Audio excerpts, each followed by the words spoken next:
Hello everyone, my name is Myiesha and I'm beauty director here at Sephora. Of course, I'm in my own home at my vanity, and today I'm going to show you my foundation routine for oily skin. I think if you watch our videos, you know I have very oily skin. I'm of course on camera a lot. So this is the way that I have, nice matte skin that has a little bit of life, but it's very long lasting, ideal for summer, ideal for someone who has oily skin. So I'm going to go ahead and show you how I do it. So I've already primed, and I'm primed with the Bite Beauty Skin Optimizing Primer. And this is the one for normal to oily skin. They also have one for normal to dry skin. It has a nice texture. It kind of has this sort of smoothing effect to it. I put most of it on my nose and my cheeks where I have the most texture and the most oil production. I like to apply a little bit of powder to sort of set my primer or use as primer. So this is from KVD Beauty. This is the Lock It Setting Powder. I've used it for years. It has a nice translucent effect to it. I feel like it's slightly brightening, which is really nice. I'll be using this brush for my foundation and my powder. So this is from Sephora collection. This is the Pro Foundation Brush number 64. If you were into the core diffusers that we had previously, this is the new reiteration of it, but all synthetic fibers. I find kind of using a little bit of translucent powder underneath your liquid foundation is really helpful when you're oily. So for foundation, I'll be using something from Estee Lauder. This is the Double Wear Stay in Place Foundation. And the shade that I wear is 4W2 Toasty Toffee. This was actually my first luxury foundation ever. I worked at Estee Lauder when I was like 19, 18, something like that. And this was the first foundation that I really tried that was just like really nice, mattifying, gave me great coverage. So I'm taking a little bit on the back of my hand with my number 64 brush. And instead of dotting it on my face, I find that creates a lot of blending that I have to do. And also if you have redness in your skin and you're dotting things on your face and blending them, you're actually creating a lot of friction. So I like to work it into the brush and then apply. The first thing I do is apply a really thin layer because you can get the appearance of full coverage without using a ton of product. Now I'm just going on little areas of concern where I have little dark spots and I'm doing pressing motions. It's still a pretty thin layer, but it's just building. And I don't know why, I've been getting little breakouts on my forehead. And if you have brown skin, even if you don't touch a pimple, it turns into this dark spot. And it doesn't have to be 100% gone to not be detectable. You just want to make sure it blends in. So now that I put foundation on, this is a step where a lot of people would use a light colored concealer and sort of sculpt the center of their face. I like that effect because especially with brown skin, you have to build dimension back into the skin with a full coverage foundation. But I don't feel the need to add more coverage. So instead of another concealer that can be kind of heavy, I use a foundation. So this is from Smashbox. This is the Studio Skin 15-Hour Hydrating Foundation. I like it because it's like a medium to buildable coverage. It looks like skin. And in the area where I have the most texture, I want that skin-like effect. So I'm going to take a little bit of this in the back of my hand and a saturated beauty blender. And I'm going to put this in the area that I would want to highlight. So if you're someone who wants to skip this step, you don't really want to do highlighting, then just don't wear a full coverage foundation. When you wear a full coverage foundation, you're taking away the dimension in your face, like the little variances of color, things like that. And you want to put them back into your skin. And that's why we do contouring and highlighting. So when you have oily skin and there's this misconception that you don't need moisture, and a lot of times your skin will overreact and produce more oil if it's not properly hydrated. This foundation has hyaluronic acid in it. I use hyaluronic acid quite a bit. Hyaluronic acid just keeps your face looking nice and plump and your skin looks really nice. I find that it's a super lightweight ingredient too, so you're getting a lot of hydration without the weight, which is something that people with oily skin really want. So I'm just going in the center of my face, under my eyes, a little bit on the forehead, and just a little on the chin. Even if you feel like you don't need some on the chin, you don't want to just have this brightness here and not kind of distributed. It'll just look like a mask. And some people will highlight the jawline, which kind of creates a stronger, more prominent jawline. But I just find that it sort of makes me look like I have the wrong color foundation on, so I tend to avoid that. And I'm going to use the clean side. If you really need a good blend, maybe you use a super light color and a darker color. Use your original brush to use foundation with.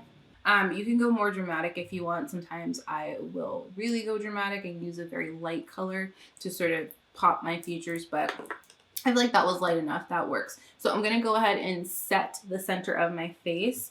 I'll be using that same KVD beauty powder. So this is actually a Pro blush brush, the number 99. I just really like the shape of it. It lays powder down really nicely, so I'm going to go ahead and use that. If you're wearing a full coverage and you have things you want to cover, you don't want to disturb it, instead of, you know, swirling on your powder, you just want to tap it on to make sure you are setting the product properly and not moving it around. I have foundation on. I'm highlighted. Now I need a bit of bronzer. This is from Marc Jacobs Beauty. This is the Omega Bronzer Coconut Perfect Tan, and this is in Tantalized. It's a really, really nice color. You don't have to use much because it is quite deep and pigmented. So I'm just going to be using this blush brush, this angled one, number 93 from the Pro collection. I'm just going to bronze my cheeks. If you have tan skin or really warm skin, bronzer and contour can kind of be a very similar warm color. If you're very fair, you might want to use something that's a little bit more neutral.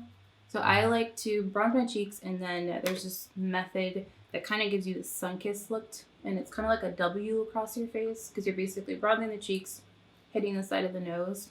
It makes it so that the center of your face isn't just kind of like stark pale and the outside of your face is nice and bronzed up. You have a little bit of color on your nose without actually contouring it. So a matte bronzer, especially if you're trying to sculpt or you're trying to contour, it's gonna kind of recede your features a little bit, make your cheekbones look a little bit more cut. And you can go on the jawline if you want. I usually don't put much product on. I kind of just use the leftover because I don't want my jawline to be too sculpted, or I don't want any harsh lines there. And it's kind of like a nice rosy color, so I can kind of put it on the cheeks a little bit as like a precursor to my blush. I use a lot of matte things. Matte bronzer, I use a matte powder, it's still kind of sitting there and kind of baking under my eyes, and a matte foundation. So even though I have oily skin, I like to make sure my skin has life and doesn't look too flat or too matte. If you want something that's strictly just matte, matte, matte, you can skip this step. So I'll be using the Laura Mercier Candle Glow Sheer Perfecting Powder. And it's just as the name implies, it's a very sheer powder. It has this beautiful glow to it. It's still matte because it's a powder, but it just gives your skin a little bit of life. If you're someone who wants a little bit of radiance, a little bit of glow, but still maintaining an overall matte appearance, this is really great. I use the shade number 3. Sometimes I use 4 if I really want to be bronze, but 3 is deep enough for me. So I'm using the same brush I use for the bronzer. I'm just gonna clean it. It's gonna dip in here. I don't need very much. And this is just melting everything together. Any little discrepancies or issues with my blend on anything, it just kind of smooths it over. If you've applied a lot of your setting powder underneath and you did a lot of baking, now's the time to kind of blend that in and wipe it away so it doesn't look dry under the eye. And also, like, it's still matte, but it kind of has a little bit of radiance. So like that little issue on my forehead, you kind of can't tell because it's glowy now, but it's still maintaining this like powdery, long-lasting effect. I have kind of no color in my face right now. I have foundation on and I'm bronzed and all that, but I need some color on my lips and cheeks. So I have some newness from Patrick Ta that I can play with for my lips and cheeks. So this one, I got this really early. I feel very special. So I picked a color. She's That Girl. I like peaches and like pinky peaches. I feel like they work really well because I have very neutral to warm skin.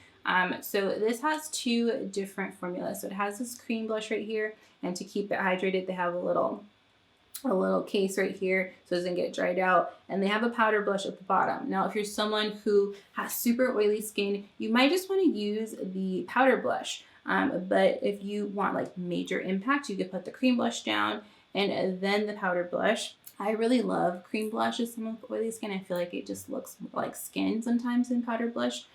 Or you could just wear the cream by itself. Like there's a bunch of different ways you can wear this. I'm gonna see what it looks like with just the powder.